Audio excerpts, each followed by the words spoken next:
No,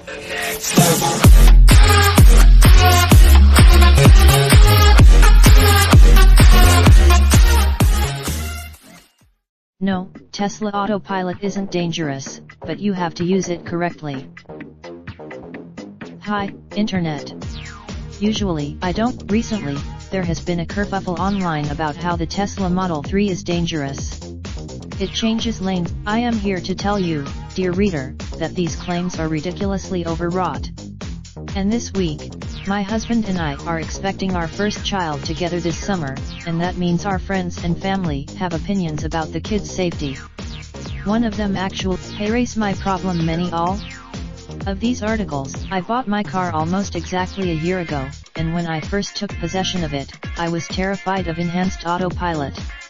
Anecdotally, it took me a few months to find a happy place with autopilot, where I didn't feel annoyed by it and where I was confident working alongside it in my regular driving conditions. Stick to a single lane, try to avoid cruising in lanes with exits. Earlier versions of autopilot struggled a bit with them, and take full control of the car when I needed to exit the freeway quickly or change course for a junction. Then, came around, and I was excited to test it out. This is where it's not nearly as smooth as I'd prefer, and I generally leave it off.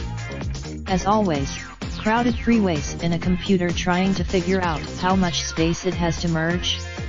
It's clunky. Oh, and one last thing, I am not getting rid of my car. Sorry, not sorry.